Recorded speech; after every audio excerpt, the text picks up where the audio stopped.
Dear friends, today we have with us a very special guest.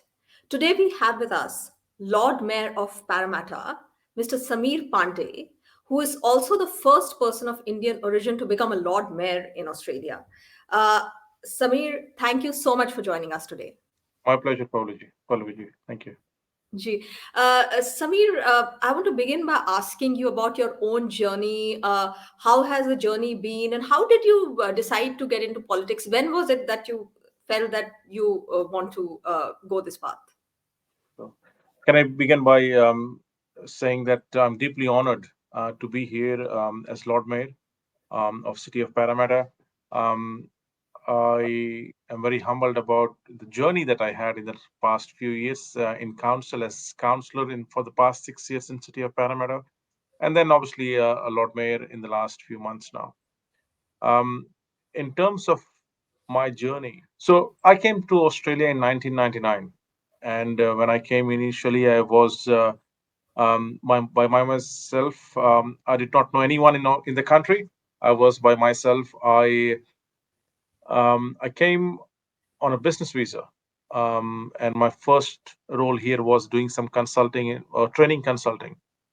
So since then, obviously, it's been 24 years now. My background is in technology and law. I have a master's in legal studies and master's in IT. I was global head of IT for a health research company. I did clinical trials. I managed clinical trials from technology perspective. So I was head of IT for organization. I then started my own businesses. And in the past 6 years, I have been in council. My motivation to be in council was very clear when I started, and it is very clear even today, and which is to serve the community and to give back. I feel very humbled and privileged about what we have achieved in this country. And I think one of the ways to give back is being part of the community and being part of having a role like counselor or a mayor provides you with that opportunity to give back and make a difference and improve the quality of life of people who in the community. So that's my motivation. That's in a nutshell has what's my journey has been in the last 24 years. Yeah, and just to follow on from that, others who may be wanting to do this, other people from the Indian diaspora here, because there is a perception that there are not as many people in politics here. I mean, there are other Western countries where Indian origin people are doing well, as we know the example of Rishi Sunak in UK, and there are many in America. But here there is this perception that there are perhaps not enough people in of Indian origin in politics. So anyone who may be thinking about getting into politics, what would you like to say to them, because you are a trailblazer in that sense? Thank you. Um, Pallavi, what I'll say is, if we have to look at our history in the past 20 odd years, in late 1990s, the Indian diaspora, the strength of population of the diaspora was close to 100,000. Today, we sit close to between 800 and 1 million, depending on how you look at the numbers.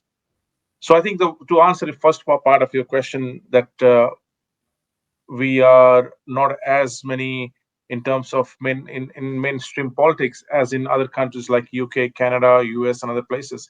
And that's because our strength has, as population, has grown only in the past two decades, and more specifically in the last 10 years, I would say. So I think we have to have patience when we are looking at roles, publicly elected roles like councillor or state member or federal member. But I think I also believe that now we have that critical mass which is required for these things to happen.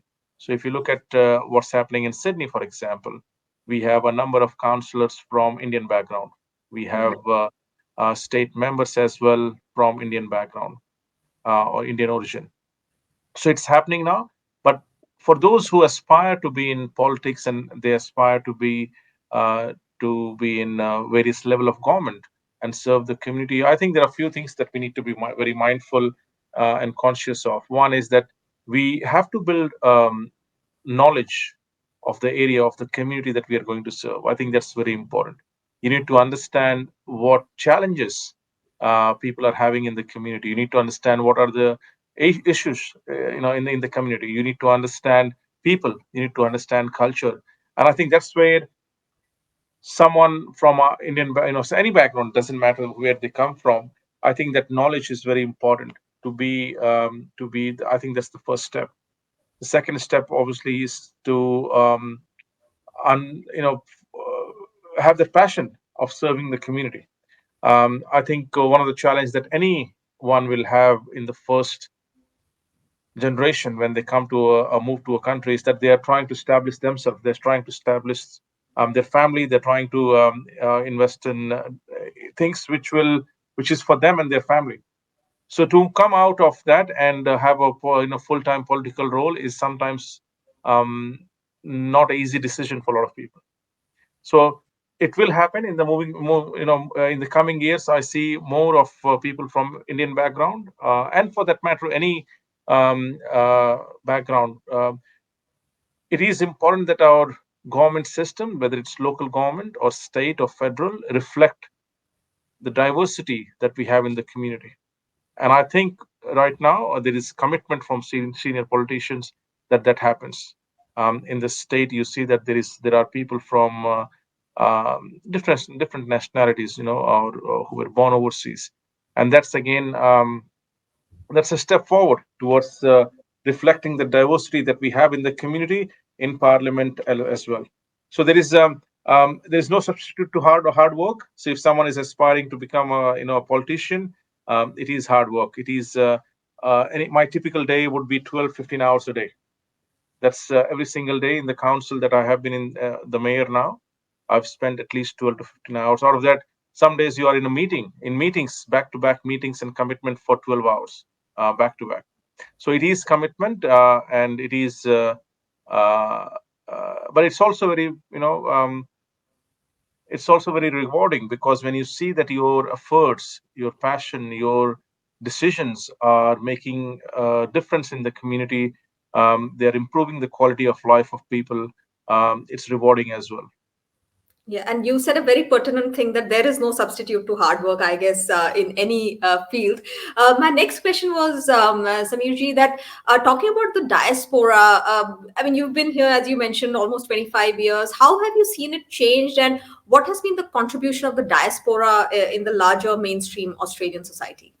Sure. So I've seen it trend change drastically in terms of number, in terms of people's involvement, individuals' involvements in the community. I've seen that change drastically.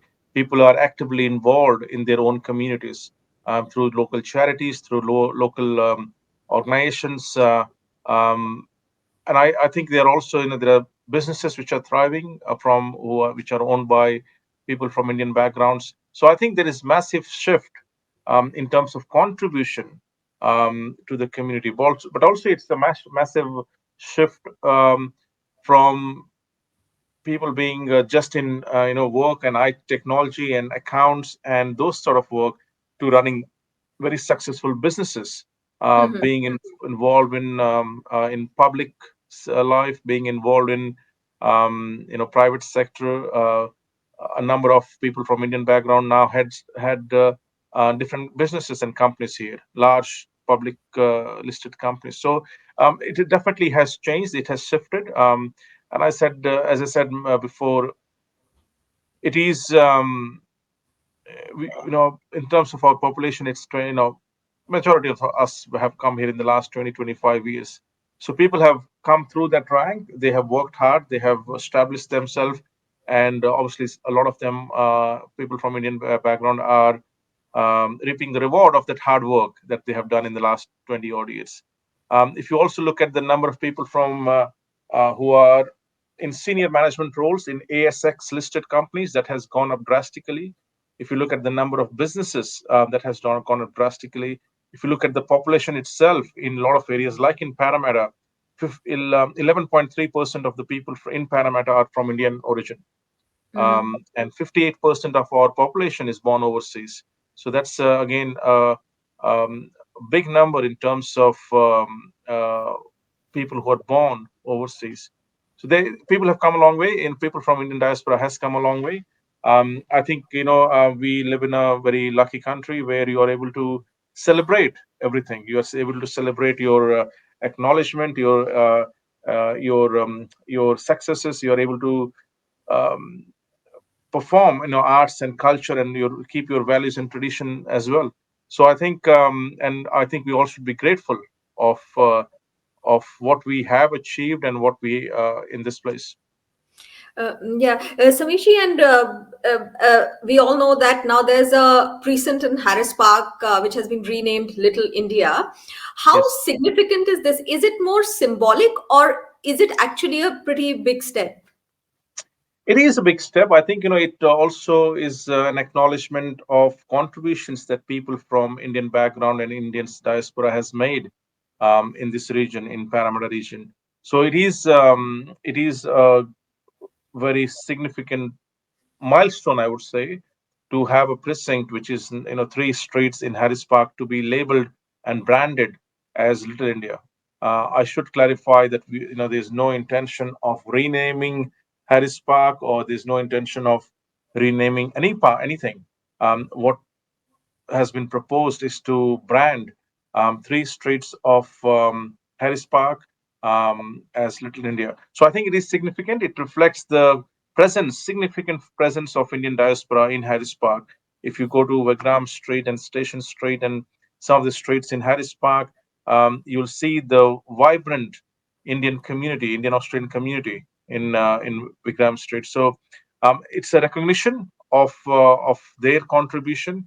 It's also it from a tourism point of view. We wanted as well for Harris Park and Parramatta to be a destination where people from all walks of life should come and visit. As it is, we have had a number of feedback in the last several months about how vibrant Harris Park is, the food, the culture, the just the people. So I think it's good for the area. It's good for the economy as well. Um, so it is significant. Um, and taking this forward, like if you think about the India Australia friendship, that also seems to have changed over the years and seems to have gained a lot of momentum in the last couple of years. So, how important do you think that friendship is, especially from a geopolitical and a geo-economic viewpoint? It's very important. I think it's very again, the progress that has been made in the past few years, and specifically in the last 5 years, is massive. And it was overdue, and I'm so pleased that we have leadership in both the countries, um, which have who have come forward and built that relationship, a strong relationship, in the past few years. A number of initiatives, as you know, Pallavi, has been taken, including ACTA, the agreement, also the establishment of Center for Australia India Research, which will be in Parramatta. I'm very excited about the center itself because that will help us to strengthen our relationship with India here in Parramatta. So there's a number of initiatives that has happened over the last few years, which shows that there is which in a way it cements the commitment that both the countries have to work with each other, and both the countries see potential moving forward in future of that collaboration of that agreement between the countries. So India is a massive market because of the population. We are the um, most populated country in the world. So that population is very important for trade for Australia, and vice versa. I think and in fact, there is no. India is among the top 10 trading partner of Australia, and it's no coincidence because of the number of Indians who are here in Australia. So because our population has gone up, people who live here, they obviously contribute to that trade between the two countries as well. And moving forward, as I said, I'm very excited about the initiatives that has been taken. I'm very excited about the opportunities that we have between India and Australia. And of course, because there is shared values there as well, both countries being thriving democracies, I think that also, Absolutely. makes India and Australia natural allies. Yeah, absolutely. I think there is so many common factors that we have between the countries, which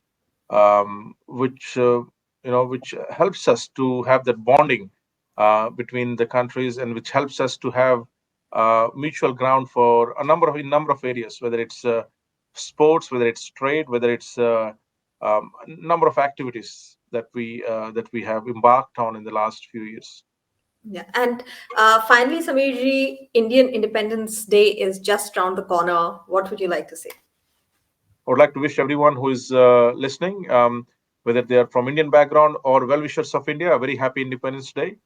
This is the most important day in Indian history in the past 100 years, I would say. So it is something which we all celebrate. This is something but we also must remember the people who made the ultimate sacrifice for where we are today. In fact, 15th of August is also Victory in the Pacific Day, which marks the end of World War II. And it is a reminder that we live in a peaceful society. We live in community that has been given to us by our forefathers. And I think I personally am, and I know a lot of everyone is grateful about the sacrifices of people who in both the countries, in Australia and India as well. And I do want to acknowledge people who work in our armed forces as well on this occasion. So India has come a long way in the last 70 odd years since 1947. We are one of the leading democracies in the world. We have come from being an aid of recipient of aid to a powerful country. We have got into a number of industries, including space and technology, a number of areas where we are leading the world. So I think we have come a long way, and I'm so pleased about the opportunities that we have as countries, both India and Australia. So I want to Uh, wish everyone who's listening a very happy Independence Day. Enjoy, but at the same time, remember those who made the sacrifices for us to be where we are today. Mr. Sameer Pandey, thank you so much for joining us today. My pleasure, Pallavi. Pallavi ji. Thank you very much.